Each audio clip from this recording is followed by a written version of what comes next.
I wish for us such an America. I guess you're nobody unless you have an award show. And we have an award show, and I'm proud to be one of the premier apology crafters in Washington. But it's an exciting time because apologies have become de rigueur. They are everywhere today. I mean, it seems like every day or every week somebody else is apologizing. And we've put together a list. And let's not forget, the greatest apology of all was given by Warren Harding, our namesake, when he said, "I am not fit for this office and should never have been there," which we are very proud of. And I want to quote myself. "Anyone who has blundered on the public stage can make an earnest apology, but the real craft of the perfect apology is in giving the impression of sincere contrition while simultaneously shifting blame, changing the subject, or in some other way coming out ahead in the court of public opinion. That's both an art and a science and should be recognized for its achievement." Our first category is going to be the award for Twitter apology. And I want you to know, I myself do not know who the winners are.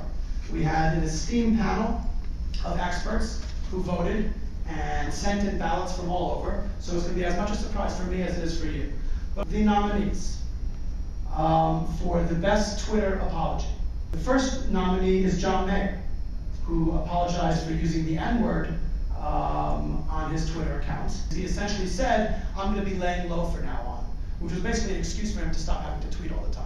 Then there was the Kanye West apology. What was interesting about the Kanye West video was that he kept backtracking. Every time he apologized, he kind of then defended himself. The trick in an apology is you have to sound contrite, and you can't keep saying, well, explaining what you did. Kim Kardashian, who apologized to Demi Moore for using the expression "big pimpin'." Our fourth contestant is Adam Carolla, who in the last couple of days had to apologize to Manny Pacquiao and the Filipino community. And the reason why his is so interesting is that, in a sense, he plugs his podcast. I didn't even know he had a podcast. And in his apology, he keeps talking about his podcast. He says, and it's unscripted, and it's provocative, and I have this podcast. So he accomplishes, essentially, in his apology, something he said to Philip that no one heard or even knew about, but now everybody knows about his podcast. And the winner is, one second here, Adam Carolla. Where's Adam Carolla?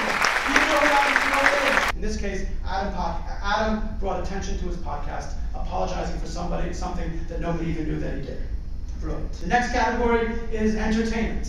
And we once again have as a category John Mayer, who apologized not just on the Twitter, but also on stage in Nashville. It became all about him trying to be clever, his quest to be clever and witty. It has nothing to do with the comments he made about blacks or other people. That's a pretty smart apology. Jesse James apologized to Sandra Bullock by denying a sex tape.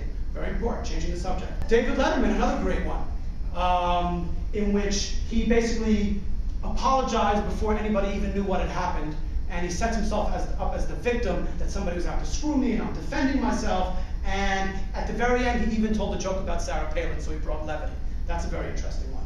Usher, a very smart one too, in which he basically insinuated himself into the Chris Brown-Rihanna scandal, where he had made a comment that it wasn't right, that among friends that nobody had heard about, that it wasn't right that Chris Brown was jet skiing and joking so soon after the Rihanna incident, and he very quickly issued an apology, apologizing to Chris Brown for getting involved. And that's very smart because he had nothing to do with the scandal. Then there's Katherine Heigl, who essentially apologized for being unappreciative of what her show did for her. In apologizing, she let us know that she was an adoring mother of an adopted Korean girl with special needs. Once again, we know all these great things about her, and it puts her on the cover of Entertainment Weekly. And then, of course, there's Chris Brown, in which she blames lawyers for not coming out. And of course, he mentions that he himself grew up in a home of domestic violence, so it's not his fault. That's science. It was going to happen anyhow.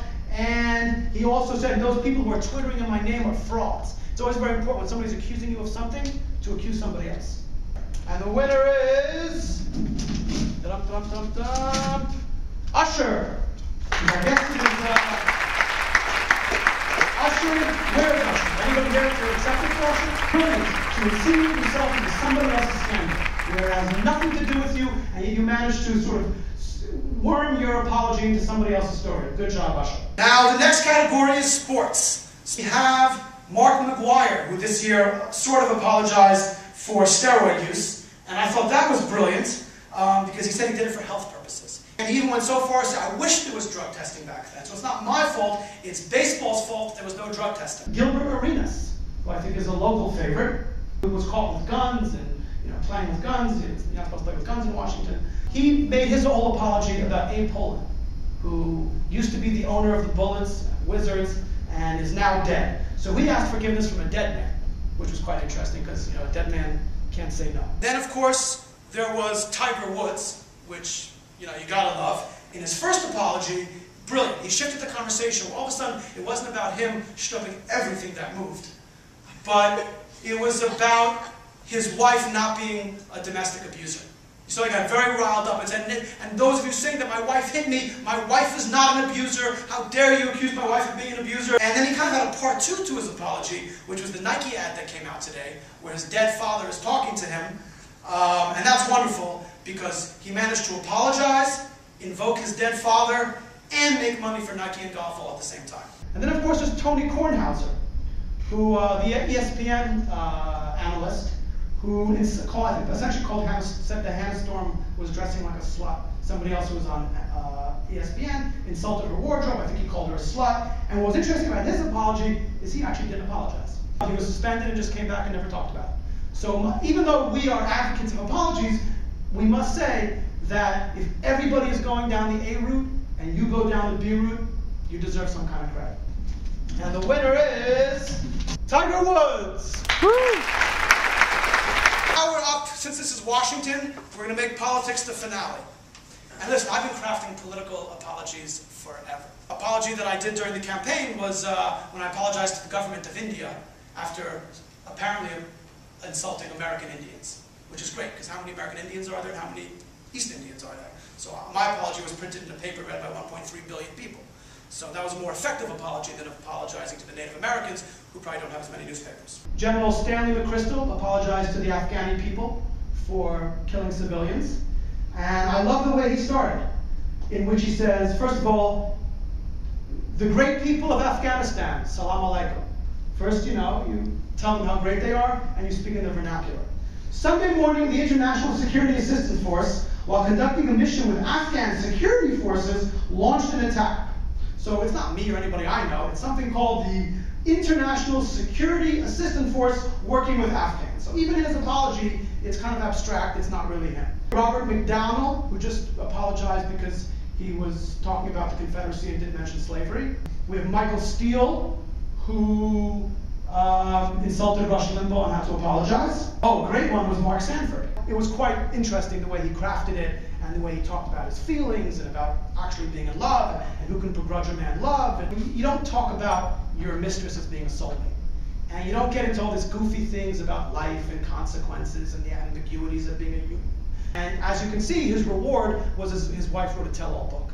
Jimmy Carter, who apologized to the Jews for insulting Israel. The only problem with his apology is that it was actually rejected. But on the other hand, Carter was very smart. He referenced Rosh Hashanah and Yom Kippur. He used a Hebrew phrase. He really he made it seem like he was one of the people he was apologizing to, and I think that deserves a certain credit. There was Rahm Emanuel, who used the expression F or effing retarded, fucking retarded if this is for cable. Sarah Palin and others related to disabled people were insulted, that he insulted retarded people. Rahm Emanuel didn't even actually issue a public apology. But he received a forgiveness because they were able to find that the CEO of the Special Olympics happens to also be a Kennedy. And as we all know, the Obamas essentially are here representing the Kennedys. This way, Rahm Emanuel didn't actually have to apologize. He just found somebody to accept the apologies. And the winner is Rahm Emanuel. I apologize. It's great to have you here at the Kennedy Political Union at the American University. And thanks for presenting your Hardy Awards. Appreciate it. Thank you very much.